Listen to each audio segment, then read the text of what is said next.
querido, nessa última ministração, já falei a beça, tenho pouco tempo, não sei se dá, mas vai ter que dar.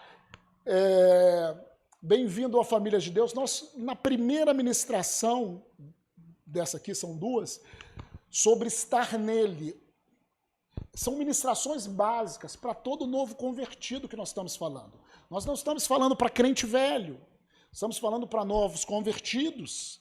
Né? Isso deveria estar no nosso cardápio, estar nele, entendendo quem eu sou na família.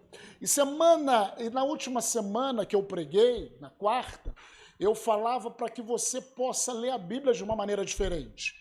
Pegar livros no Novo Testamento e... Não sei se você começou a fazer isso, mas se você não começou, comece a sublinhar, a copiar, a meditar, a fazer uma confissão com a boca, verbal, de tudo aquilo, das cartas do Novo Testamento. Das cartas, começa em Romanos, 1º, 2º Coríntios, Gálatas, Efésios, Colossenses, Tessalonicenses, todos esses livros que são cartas direcionadas à igreja, são livros direcionados diretamente a nós.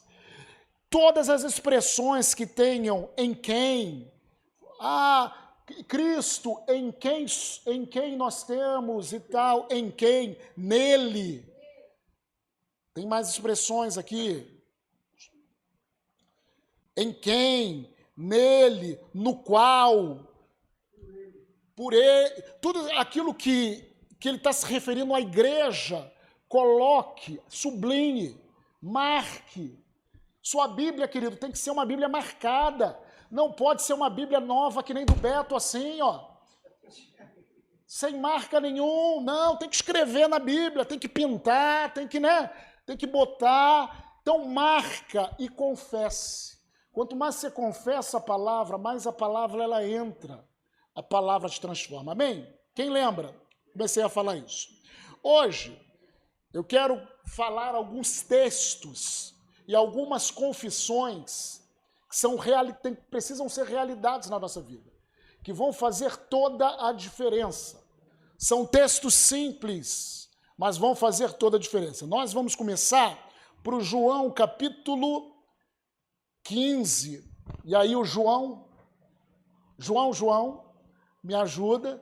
João, capítulo 15, verso 5 e verso 7. Vamos ler o verso 5 e o verso 7. Deixa eu abrir a minha Bíblia agora. João 15. E nós vamos aqui confessar algumas coisas juntos. 15, 5. Jesus ele falando, eu sou a videira, vós os ramos. Quem permanece em mim e eu nele, esse dá muito fruto, porque sem mim nada podeis fazer. E no verso 7 ele fala, se permanecerdes em mim e as minhas palavras permanecerem em vós, pedireis o que quiserdes, e vos será feito. A primeira coisa nesse texto são duas coisas básicas. João 15, 5 e 7. Primeiro ele fala que nós devemos, resumindo, permanecer nele. Fala, nós devemos permanecer nele. O permanecer nele, querido, quando eu e você confessamos a Jesus como nosso Salvador, quando nós confessamos, nascemos de novo, nós entramos nele, nós fomos batizados nele, no corpo de Cristo. Mas não é só permanecer nele que faz a diferença.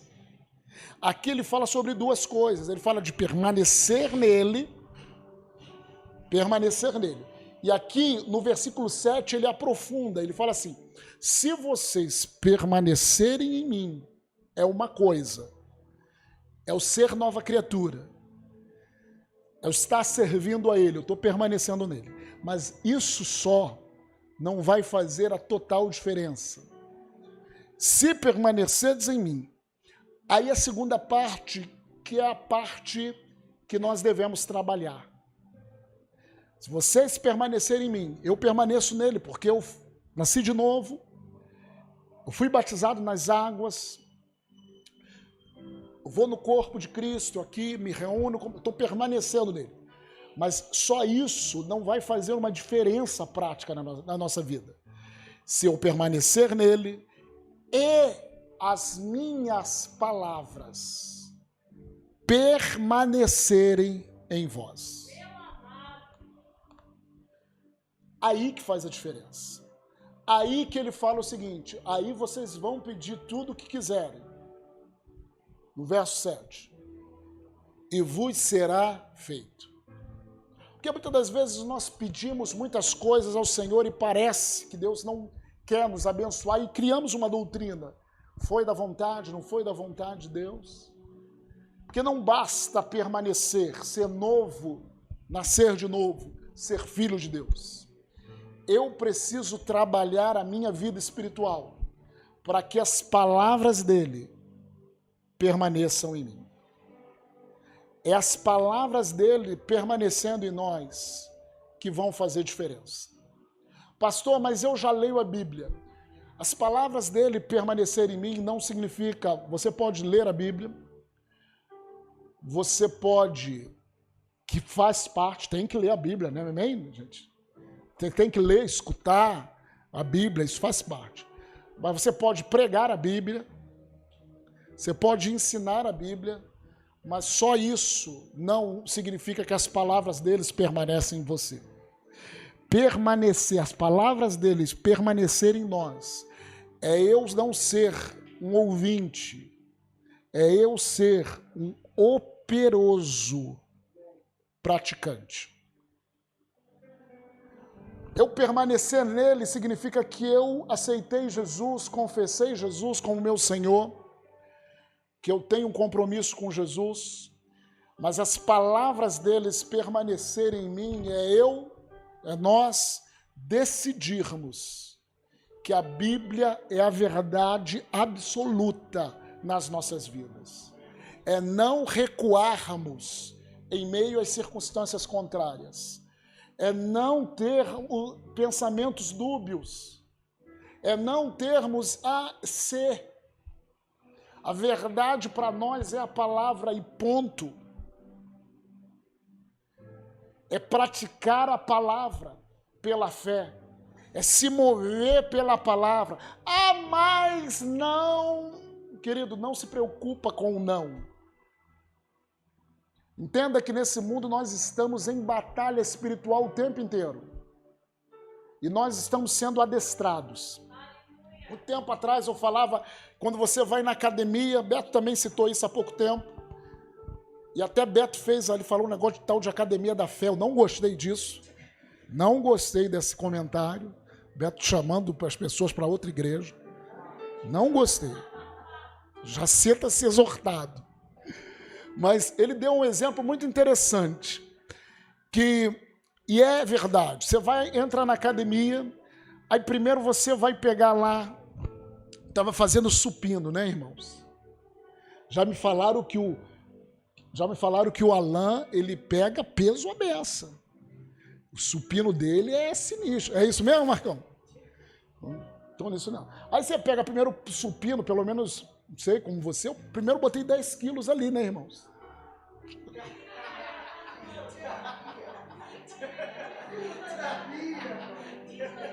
Fisioterapia.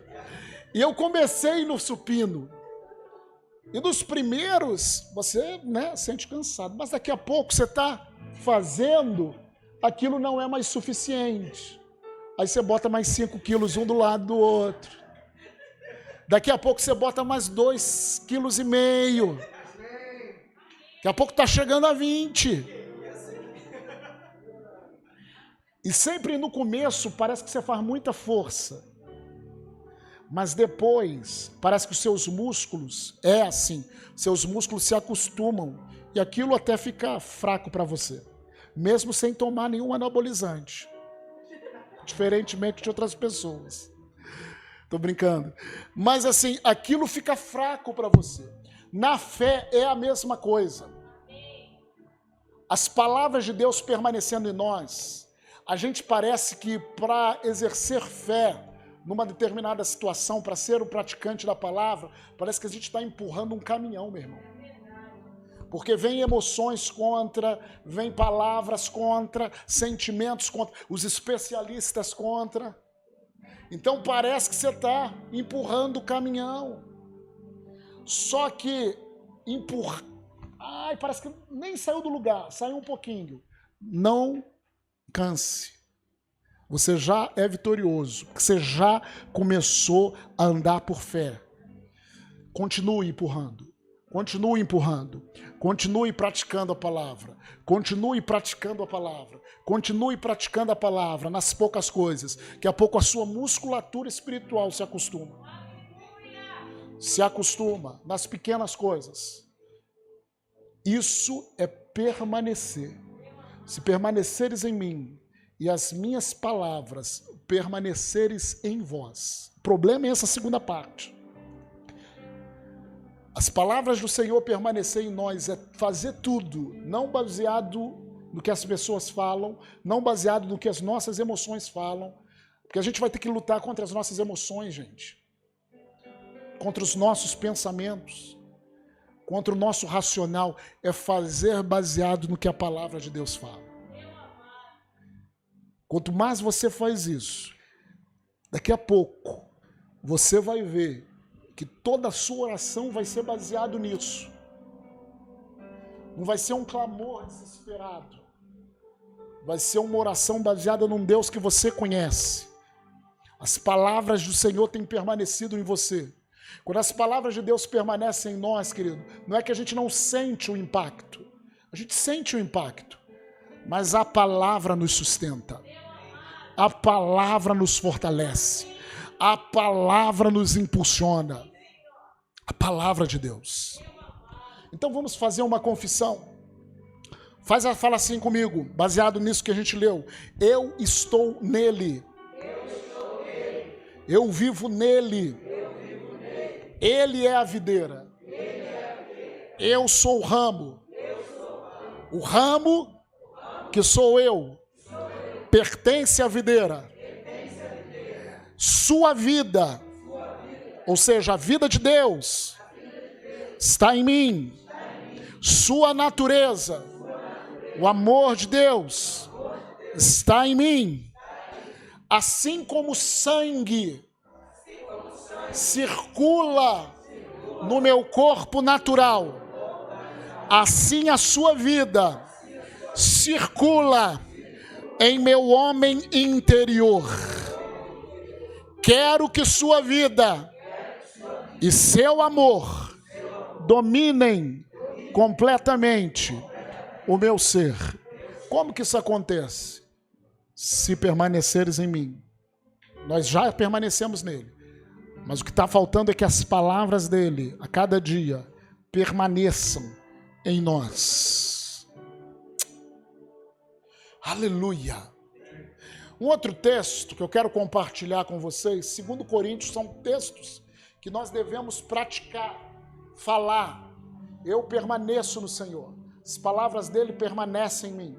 E eu devo proceder para isso. Um outro texto simples, que você está acostumado a ouvir, 2 Coríntios capítulo 5, verso 17. 2 Coríntios. E assim, se alguém está em Cristo, é nova criatura.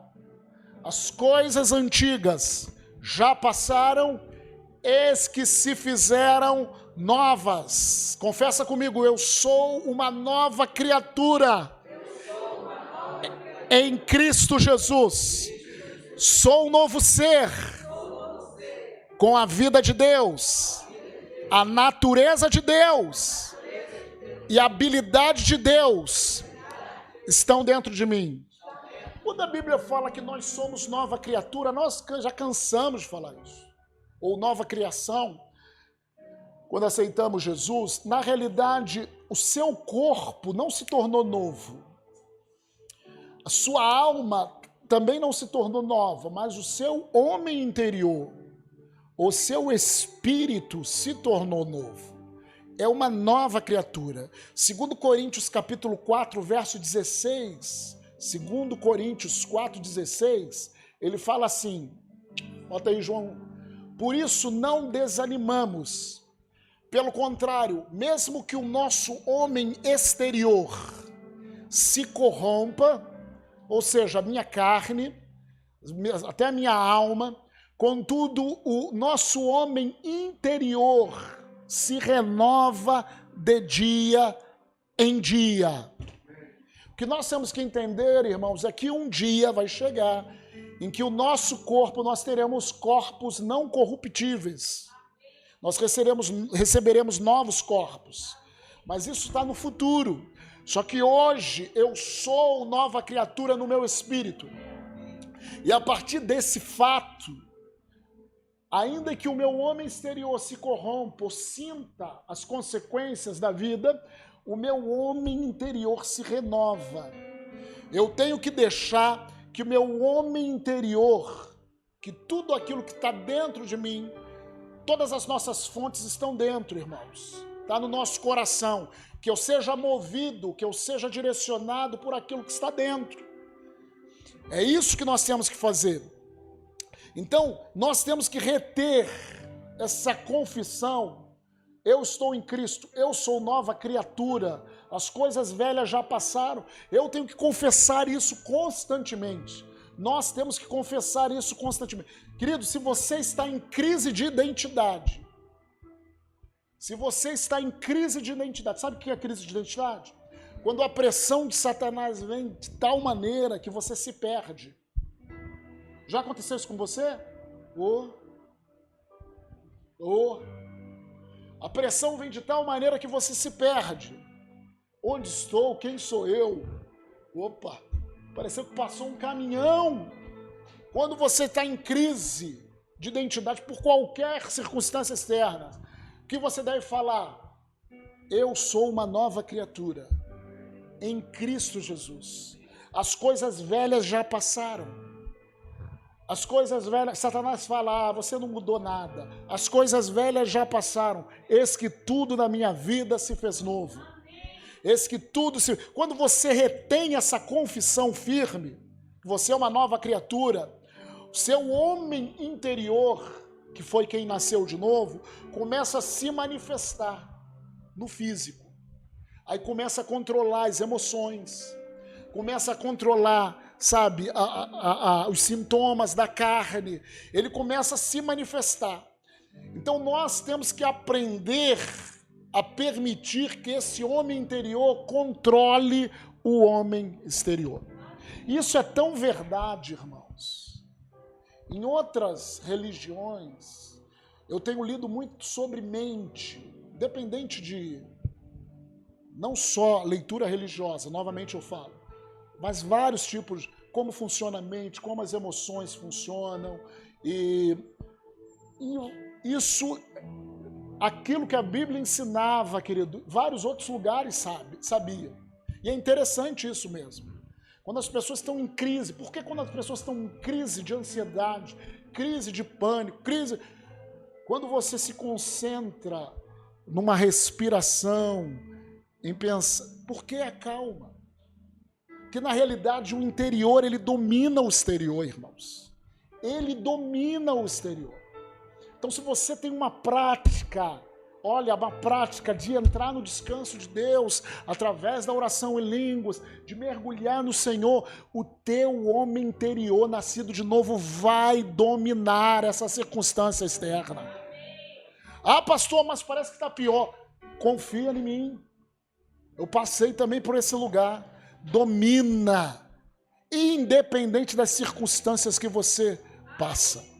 Teu homem interior vai dominar e vai te levar num lugar de calma, no lugar de tranquilidade nele. Então declara assim, eu sou uma nova criatura em Cristo Jesus. Outro texto que eu quero compartilhar com você, Efésios 2:10.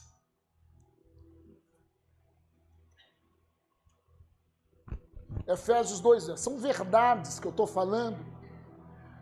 Pois somos feitura dele, criados em Cristo Jesus para boas obras, as quais Deus de antemão preparou para que andássemos nela. A confissão que fazemos, eu fui feito por ele.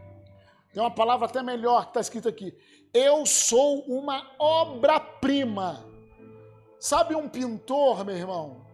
Você já viu ali pintor, quando ele vai lá, ele gasta tempo fazendo aquela obra, um escultor, que ele gasta tempo fazendo aquela obra, e no final daquela obra, um arquiteto, no final ele assina. Significa o seguinte, que aquela obra, ou pintada, ou feita, né, é assinada por tal e tal. Tem obras que foram feitas estou olhando para trás, eu me lembro de arquiteto, né? Tem um muito famoso que é Oscar Niemeyer, que fez tantas coisas, não é isso? A nível de arquitetura, e todo mundo, poxa, as obras de Oscar Niemeyer são internacionais, internacionalmente conhecido, o estilo dele. Deixa eu falar algo. Há um pintor, há um escultor dos escultores, há um pintor dos pintores. O nosso Deus te fez e me fez único. Nós somos obra-prima e assinado pelo sangue de Jesus. Eles são meus. Então nós, queridos, sabe aquela vozinha do diabo, do capeta, da carne, que começa a falar assim, você não pode nada, você é indigno. Quem você pensa que é? Você é um fraco. Não, querido, nós somos obra-prima, somos feituras de Deus. Se nós somos obra-prima deles, nós não somos fracos. Pelo contrário, a Bíblia fala assim, ainda que sua carne seja fraca, diga o fraco, eu sou forte. Por que a Bíblia fala isso, gente? Porque à medida que a gente fala a verdade, porque nós por dentro somos fortes, que o Espírito Santo habita dentro da gente, o forte dentro da gente domina. Então eu e você somos obra-prima dele.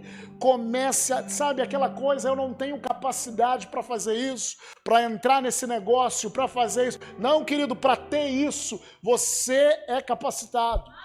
Você é obra-prima para receber tudo aquilo que Deus ele prometeu para você. Comece a declarar quem é você. Quem você é na verdade, em vez de declarar quem você acha que é. Pega isso.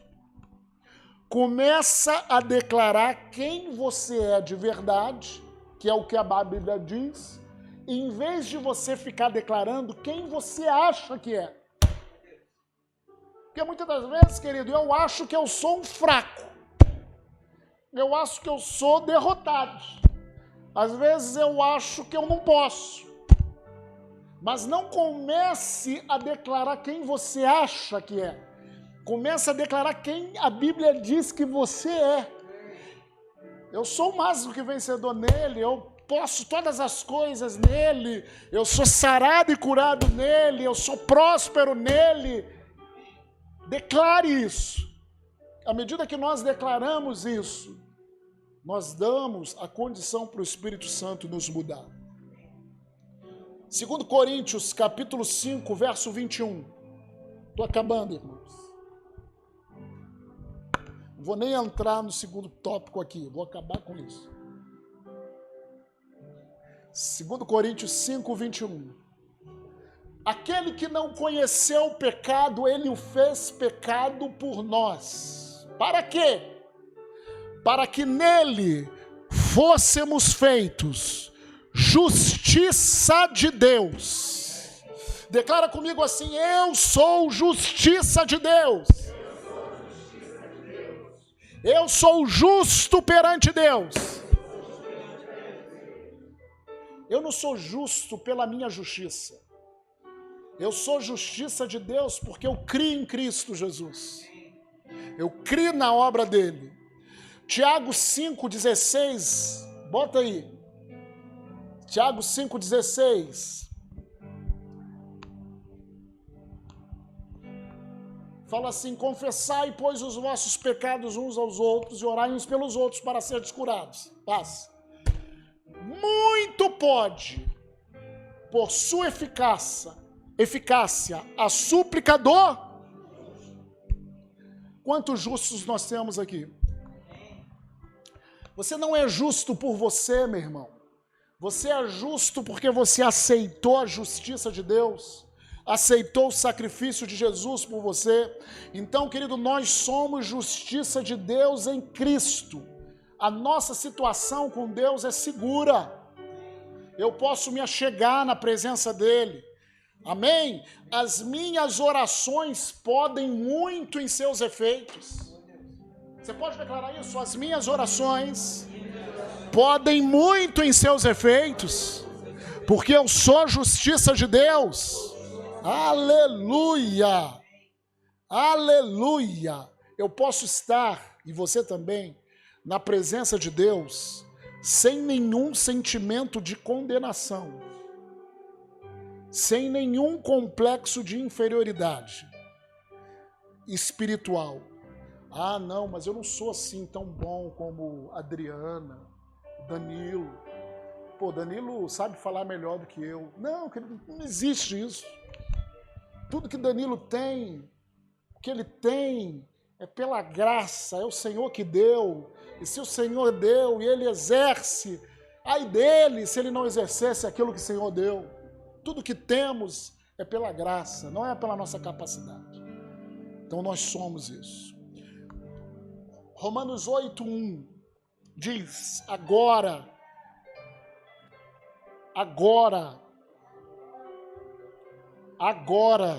quando? Não é amanhã? Não foi ontem? É quando? E quando eu ler amanhã, vai ser quando? E depois da manhã? Então é para todo dia. Agora, nenhuma condenação há para aqueles que estão em Cristo Jesus. Fala assim: nenhuma condenação há agora para mim que estou em Cristo. Eu estou nele, ele está em mim. Irmãos, se a gente pegar essas verdades, eu vou parar, tinha muita coisa, mas eu vou parar essa ministração por aqui. Se a gente pegar essas poucas verdades que nós apresentamos aqui, verdades simples, e nós deixarmos, voltamos ao início, que as palavras deles permaneçam em nós, que é isso que vai fazer a diferença, a gente vai pedir o que a gente quer. E por que vai ser nos dado? Que é interessante, irmãos. Quando a palavra dele permanece em nós, Deus ele vai purificar as nossas vontades. E daqui a pouco, o que eu vou querer é o que ele quer. Totalmente, junto a minha vontade com a dele, amalgamada. Pedireis tudo o que quiseres e vos será feito. Aleluia. Você recebe essa palavra? Então nós acabamos essas ministrações, bem-vindo à família de Deus. São ministrações básicas. O estar nele é deixar com que as palavras dele permaneçam em mim. Eu permaneço nele porque aceitei Jesus. E deixo que as palavras dele permaneçam em mim. Amém? Feche os seus olhos. Começa a agradecer ao Senhor.